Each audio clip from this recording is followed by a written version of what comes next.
Hi everyone and welcome back to my channel, or if you're new here, I'm Shannon and I'm a professional pet portrait and wildlife artist and I specialise in coloured pencils. And in today's video I'm going to show you 3 different methods for blending in coloured pencils which will be perfect for beginners or for anyone who's struggling to blend the colours together. Or perhaps you just want to speed the process up a little bit more. I've always kept things very simple in my drawing process and most of the time I just use lots and lots of layers to build up my coloured pencils, but recently I've been experimenting with the idea of speeding things up a little bit by introducing some different tools and mediums. Sadly, I don't have as much time to draw as I used to as I sort of progress in my art business. The further along you get, the less time you have to draw, and that's just the reality of it. So I am looking for ways to speed things up and fast forward the drawing process a little bit. So let's get into some blending techniques that'll make your life as a coloured pencil artist a little bit easier. So the first technique we're going to talk about is Zest-it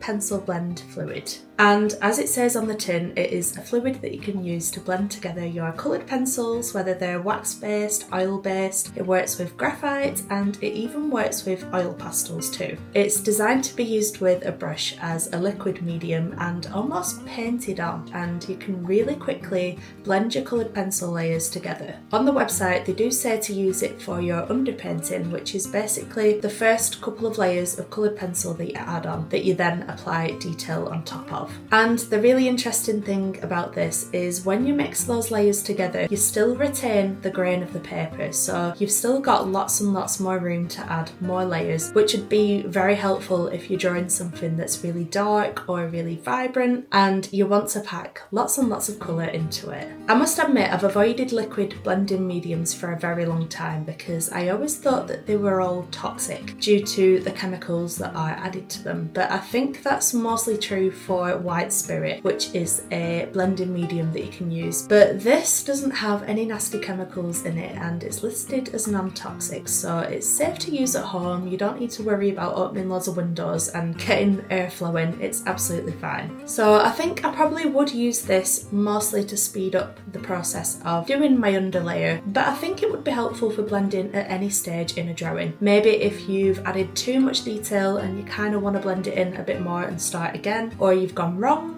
I think this would be a very useful thing to have in your kit. I imagine that this would be a bit like working in watercolour, but you're using coloured pencils. So if you like that watercolour effect and you want to experiment and play around, then I think this would be really good to try. It's not too expensive. I bought it in this little bottle. You can get it in bigger ones, but if you just want to give it a try first, yeah, you can buy it in the smaller ones. Okay, next we have these blending pens by Derwent, which were recommended to me at one of my workshops. So was the Zest-it fluid, but this is something that really intrigued me because I'd never seen them before until now. And similar to the Zest-it fluid, they turn the coloured pencil into a bit more of a liquid state, and the liquid dissolves the wax in the pencil and gives it more of a velvety finish, which is really handy if you've pressed on too hard and you've overworked your pencils. They're a bit quicker and easier to whip out of your kit and set up than the Zest-it fluid, so I imagine these would be good for just getting little details here and there that you want to blend out, and I imagine they'd be a lot less messy than the Zest-it fluid as well. So yeah, I'd probably use these for smaller areas, you know, just correcting little lines that I've added that I want to smooth out and stuff like that. And just like the Zest-it fluid, these work with wax and oil based coloured pencils too, and graphite. I'm not sure about pastels, it doesn't say anything about that, so I'm assuming that these are more designed for pencil. You get a 2mm and a 4mm pen in a set of 2, and these are really inexpensive and hopefully easy enough to get hold of for everyone wherever you are. Derwent aren't actually that far away from me, they're up in the Lake District in the UK. Still need to go to the Derwent Pencil Museum, but that is for another day. Okay, finally we have another Derwent product, and this is the Derwent burnisher. And it's essentially a hard, colourless pencil designed to polish the surface of your drawings and create more of a smooth finish. Now, if you've drawn in coloured pencils before, I'm sure you've heard of burnishing as a technique. And it's basically where more often than not, you use a lighter colour on top of your darker layers to smush the coloured pencil into the paper and get rid of the grain. A lot of people do not like having the original grain of the paper showing through in their drawings. I don't mind it too much, but I tend to work the other way around and smooth my paper out with my initial base layer by using a lighter colour, and then everything that I work on top of that with is a lot smoother. But a lot of people like to work the other way around and then do all of the smoothing out at the end. And that's basically what this does. A lot of the time people will use a white pencil to burnish, but like I said, this one is colourless, which is great because white pencils often leave a little bit of a cooler tone on the drawing. Once you've added white on top of other colours, it just, for some reason, it goes a little bit cool toned and it makes everything look a bit flat and washed out. So unless you're working on paler colours or, cool toned colours where you don't mind having that slightly cool cast to it, then this would be a better option, I think. I'm excited to try this out. I don't think this will work quite the same as the Zest-it or the blender pens where it completely just melts the coloured pencil down. This is more to press it into the paper and really get that smooth polished finish, and it might go a little bit shinier, I imagine, than the other two will, but it's all stuff that we can figure out by testing. So yeah, they all have their own unique purpose, and I think having all three of these in your kit would be very helpful, especially if you struggle to blend in coloured pencils. I think it's time to now have a bit of a practice with these different blending methods. So we'll start out with the Zest-it pencil blend. And I'm starting out by doing two different swatches with coloured pencils. One is an oil-based pencil, the Faber-Castell Polychromos, and the second one is a wax-based pencil. It's the Caran d'Ache Luminance pencils. I really wanted to see how these different blenders performed with each. I'm using the Zest-it pencil blend with just a standard paintbrush that I bought from Jackson's Art, and I'm basically just painting it into the coloured pencil. Straight away I can see just how easily it's blending the coloured pencils together, and it makes it look quite vibrant as well, which is nice. I also tested it out on a drawing that's much further along in the process where I've added all sorts of different colours and layers, and it worked really nicely, but not as well as it did on the fresh brand new layer of pencil. So I can see why they recommend it more for the underpainting of your drawing.